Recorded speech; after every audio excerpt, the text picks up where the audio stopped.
Okay. All right. It's Monday evening, the 6th of October, and it's me, Desiree Moodley, and Peter in the studio here at Salt River to bring to a conclusion our CLT tutorials on English First Language. It's my pleasure to welcome you this evening and to extend a warm interaction participation into tonight's tutorial once you join, and especially once you watch the video tonight. We have a couple of things in store for us, and I want to welcome you as I begin by saying that we have a PowerPoint presentation that I will take you through, a couple of videos and some activities that concludes our 4 stint tutorials on Unit 4 tonight. We've had 4 tutorials so far, and today we're going to bring to an end with Unit 4. I'm going to bring up my PowerPoint presentation and want to welcome anyone who might be viewing from home. Please use group chat and use Q&A if you do join us this evening.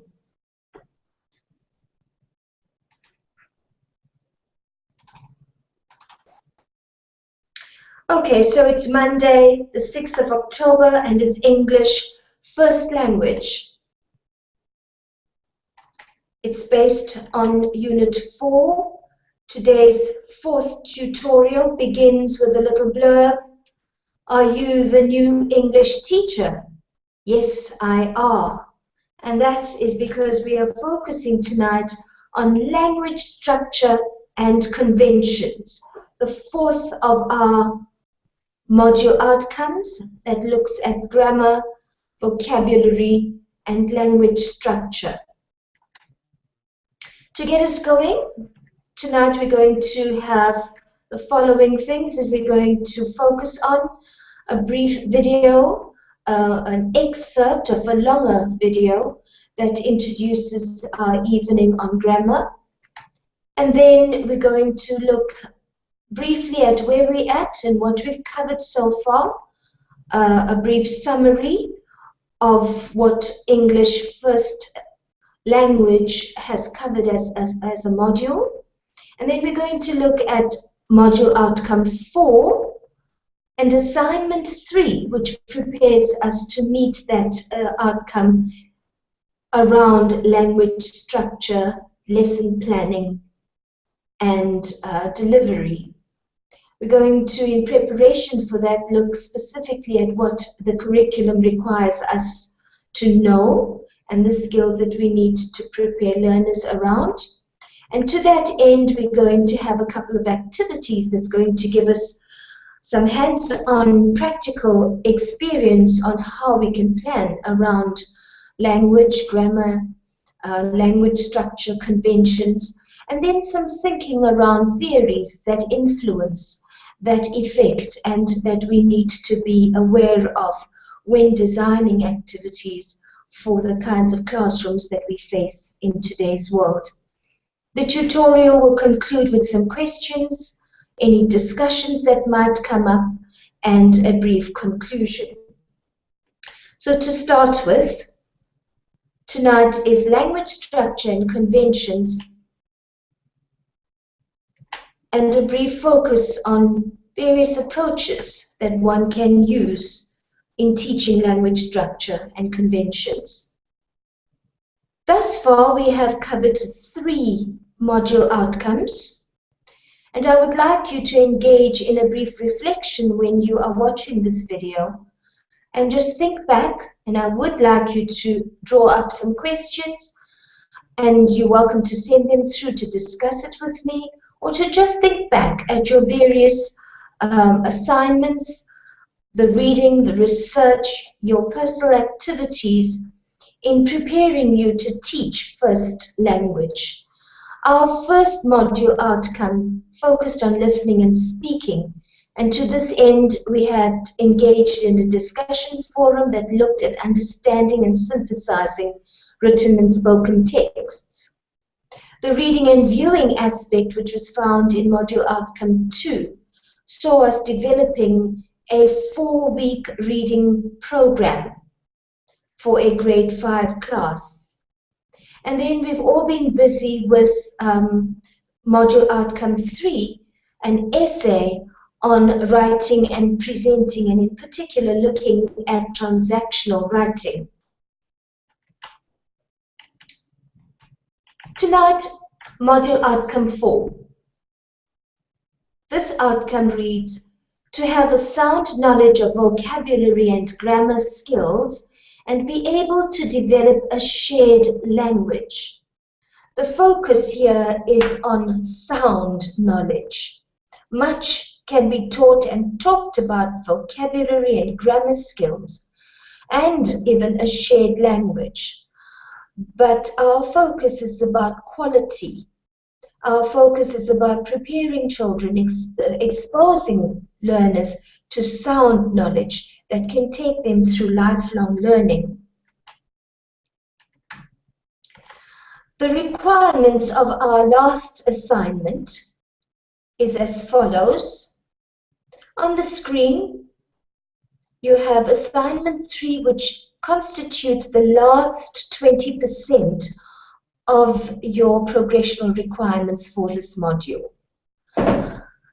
It focuses on developing lesson plans around language structures and conventions.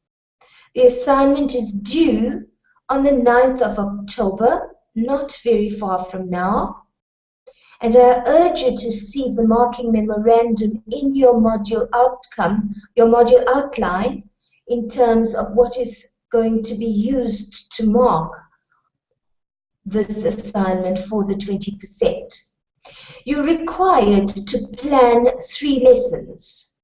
3 lessons for a grade 4 class, and each lesson must focus on one different language structure and convention.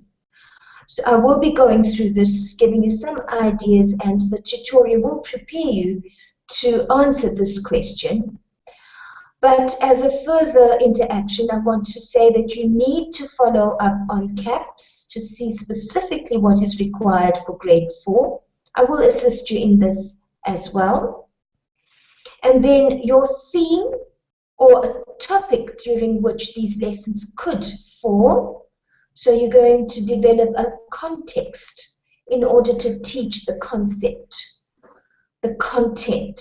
And you're going to have activities around these conventions, these grammar conventions. You need to include your teaching resources, definitely texts, activities for assessment, and the various things you will use in planning for 3 individual lessons in grade 4 on any 3 of the language structures and conventions that are appropriately expressed in CAPS. You need to consider the duration for each of these lessons, and it will be highly to your advantage if you incorporate creativity, variety, the use of higher order thinking, engagement through learner-centered activities along with teacher-centered output, and you need to then decide on your own practical, user-friendly, and meaningful format to present your work. I will assist you here again by providing you with a guide, a template that you may or may not use, but certainly the various criteria within this assignment is going to be used to mark this assignment. I do invite you to send through any questions that you might have at this very late stage, however, to assist you in this assignment. So let's then look at what CAPS requires for grade 4, 5, and 6 in terms of language structure and conventions. I have highlighted on the PowerPoint where you would find the relevant information, but nothing stops you from reading right to the end, and especially at the beginning as well. Between pages 19 to 24, you will find the section on language structure and conventions.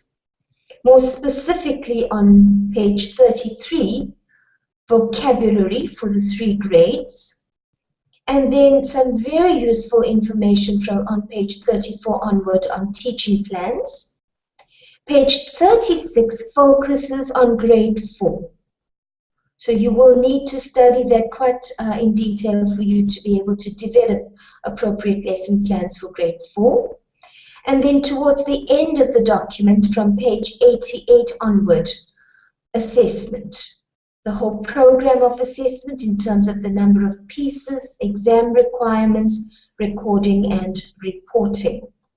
I just want to bring up a couple of examples of the CAPS document for us to discuss, and just for me to point out some relevant information around CAPS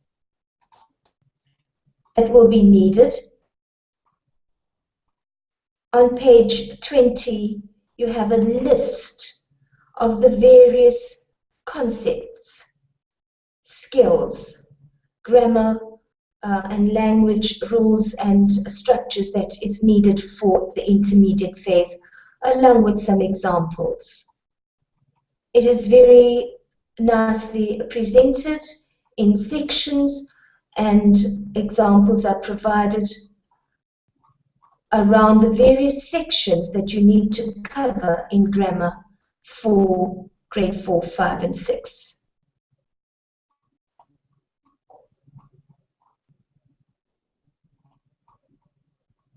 You will need to study that, and it is from this list that you will choose any 3 of these categories to develop your lesson plans around. And then further down on page 35, you have the different terms. The different terms, and here's the grade, the section on language structure and conventions for the grade 4, 5, and 6 across the 4 terms. And it is broken up into weeks. So this section is the pacing of the curriculum according to duration. And it is that section that you will need to consider as well when developing your lesson plan.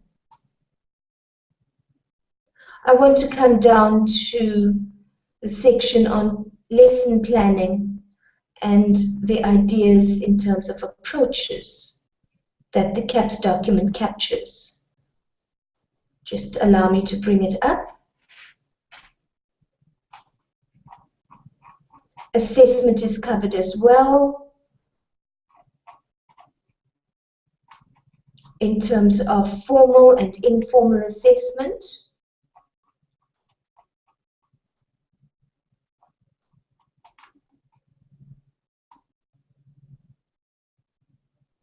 And the activities that are associated with that.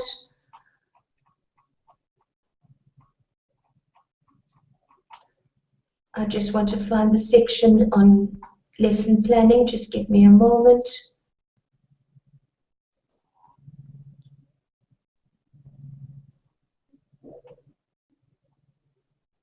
It's probably before this. Yes, teaching plans. You'll find this on page 34. And it is suggested that you plan for a 2-week cycle.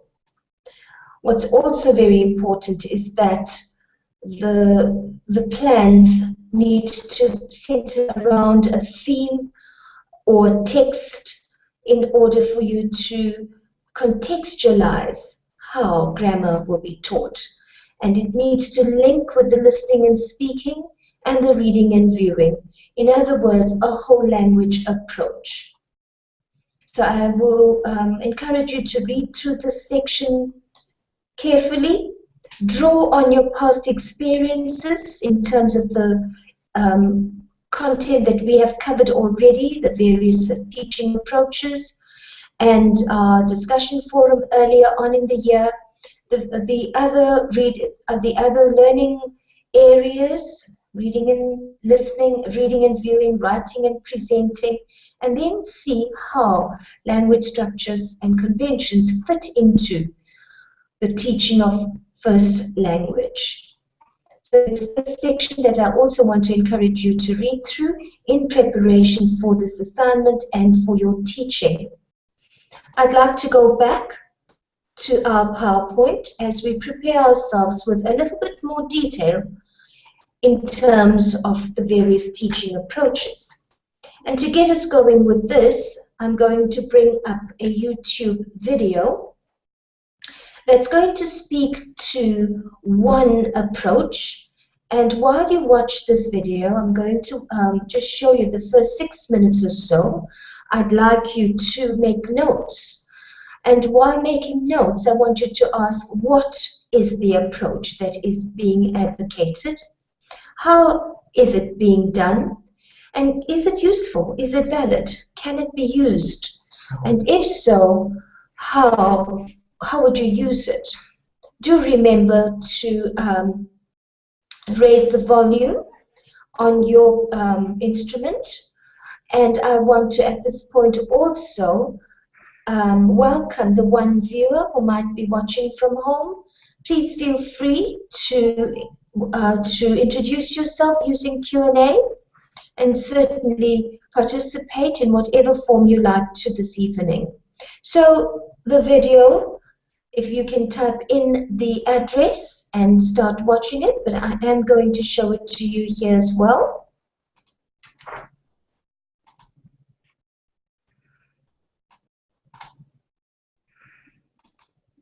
You may have come across the theorist Krashen.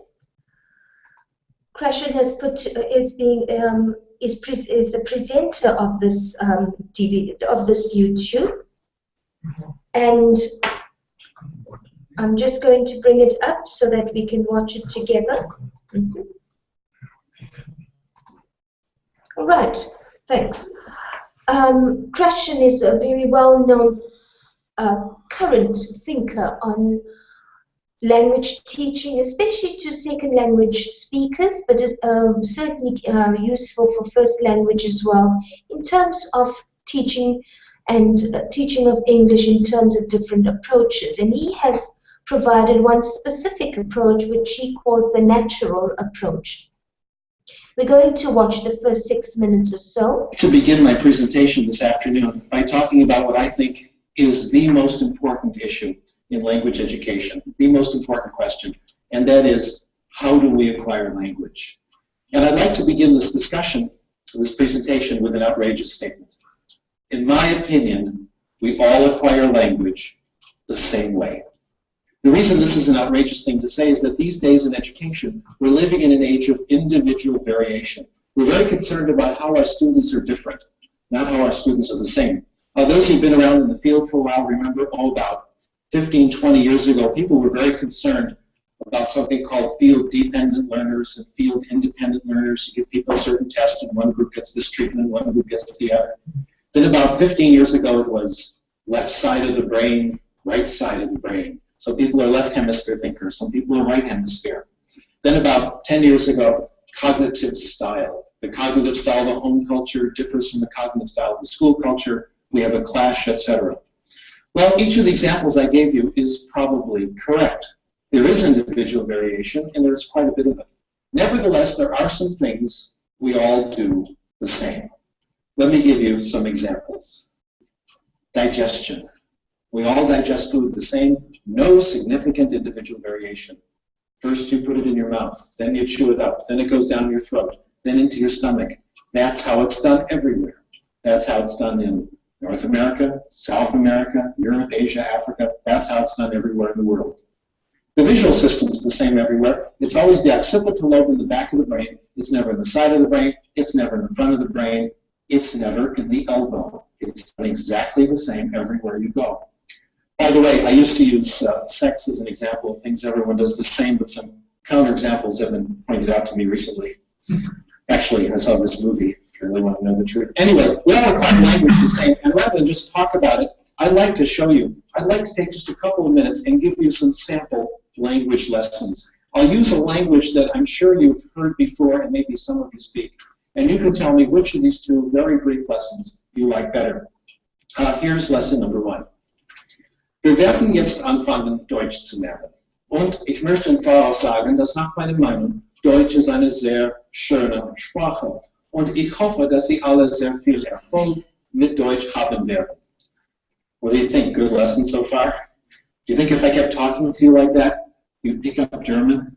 Not very likely. How about if I repeated it? Would that help? Probably not.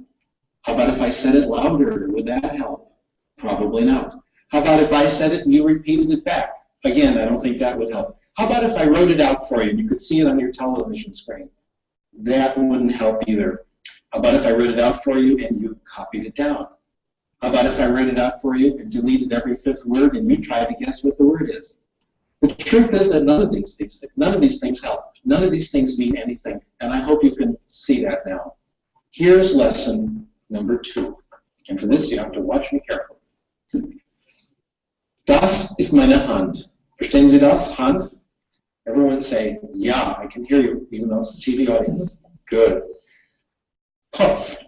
Das ist mein Kopf. Verstehen Sie Kopf? Ja? Gut. Kopf. And here I'll draw a picture in it.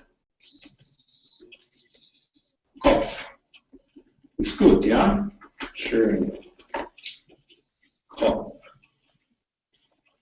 Das ist Mr. Spock, ja? Mr. Spock hat 2 Ohren. Ohren. Verstehen Sie Ohren? Er hat 2 Ohren. Okay, Mr. Spock. Ja? Ach, nein. Entschuldigung. Okay. Augen. Verstehen Sie Augen? Augen. Wie viele Augen? 1, 2, 3 Augen. 3 Augen. Ist das richtig? 3 Augen? Nein.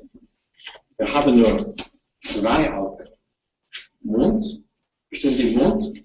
Und hier ist eine Zigarette, ja? Nein. Zigaretten sind nicht gut. If you understood lesson number 2, not every word, but more or less, I did everything necessary to teach you German. And now I'm going to share with you the most important thing I have learned about language. Probably the best kept secret in the profession. We acquire language in one way and only one way, when we understand messages. We call this comprehensible input. We acquire language when we understand what people tell us, not how they say it, but what they say, or when we understand what we read. Comprehensible input, in my opinion, has been the last resort of the language teaching profession. We've tried everything else. We've tried grammar teaching, drills and exercises, computers, etc. But the only thing that seems to count is getting messages you understand, comprehensible input. Now, one of the reasons lesson number 2 was better than lesson number 1 is we had Mr. Spock to help us out. So anything that helps make input comprehensible, pictures, knowledge of the world, realia, etc., helps language acquisition. If comprehensible input is true, what we call the input hypothesis is true, other things follow from it. A very important corollary of the input hypothesis is this, and this may come as a bit of a surprise to some of you. It certainly came as a surprise to me. Talking is not practicing. Talking is not practicing. What does this mean? It means if you want to improve your Spanish, it will not help you to speak Spanish out loud in the car as you drive to work in the morning. It will not help you to go to the bathroom, close the door, and speak Spanish to the mirror. I used to think those things help. Now I think they don't.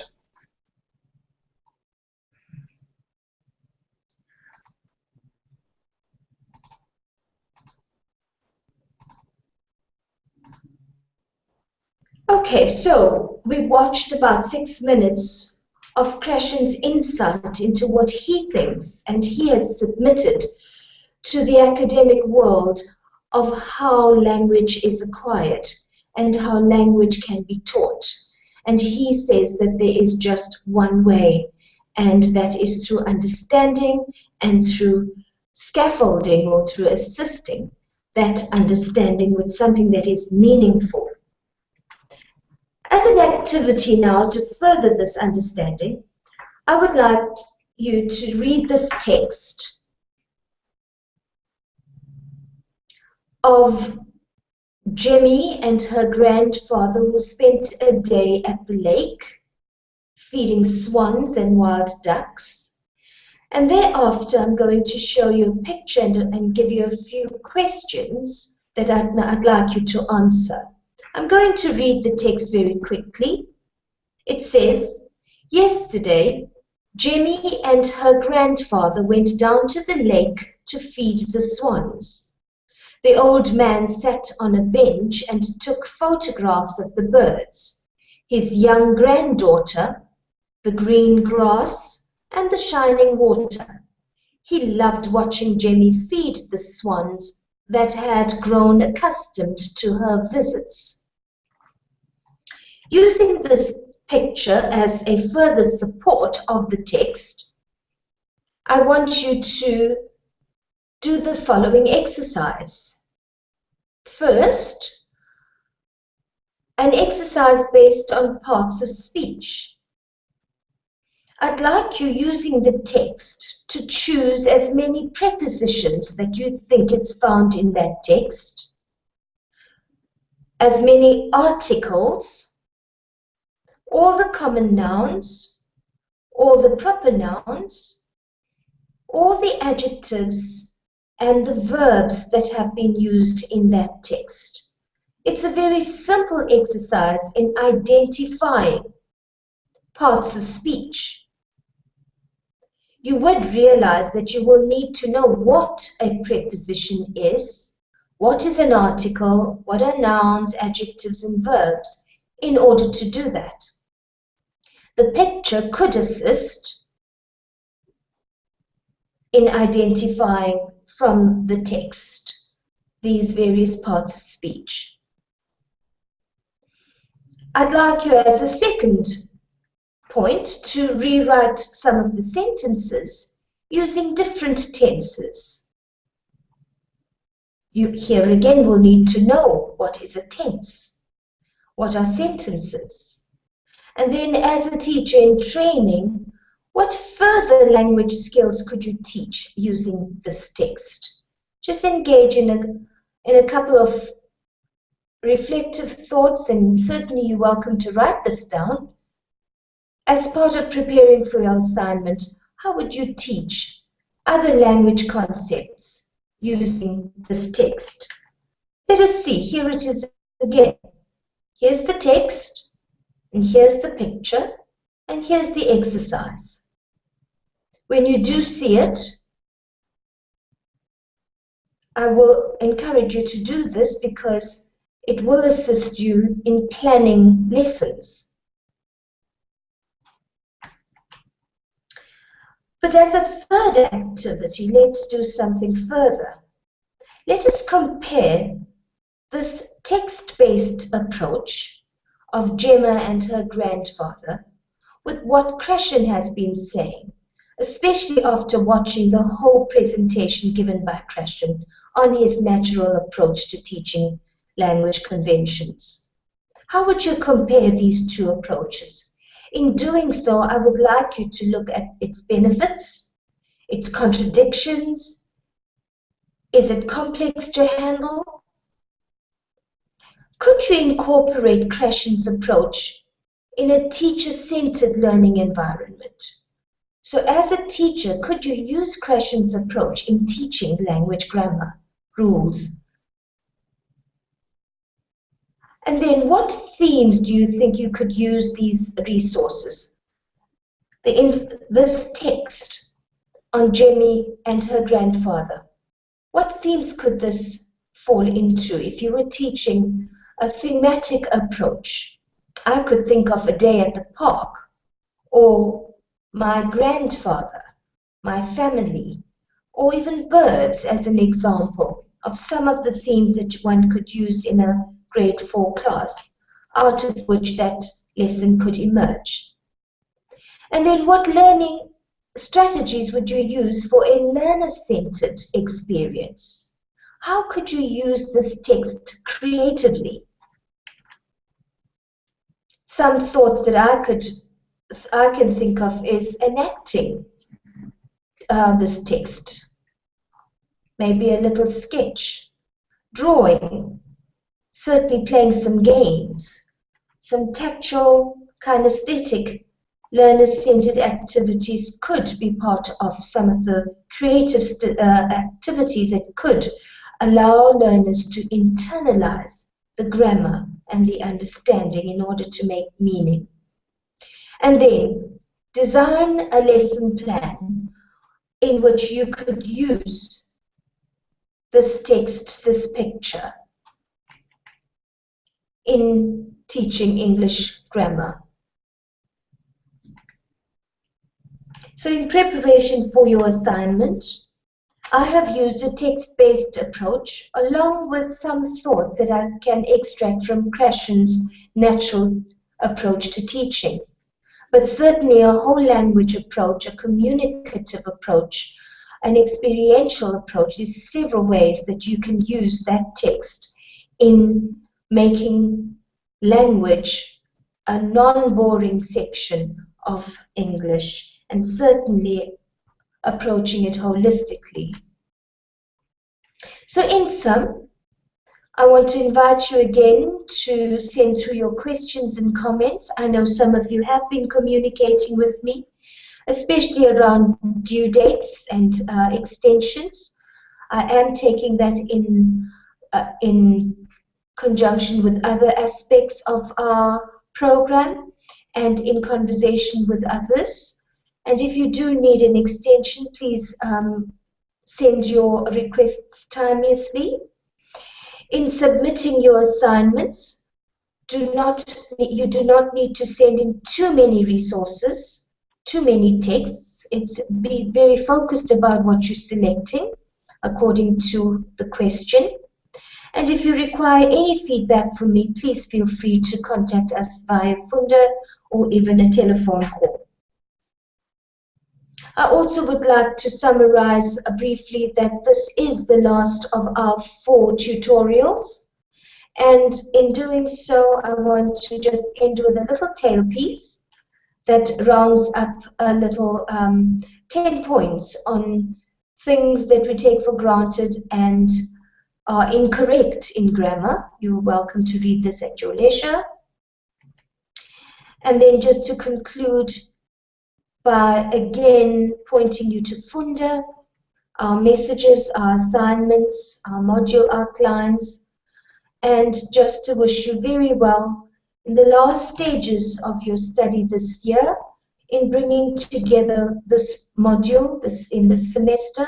I'm aware that you are very busy and caught up with all your assignments and deadlines, and I want to say that what you put in is what you will get out, and the very best for a successful year. And with that, I want to say good night and hand over back to the studio and the rest of our evening's tutorials from Cornerstone Salt River. Thank you very much.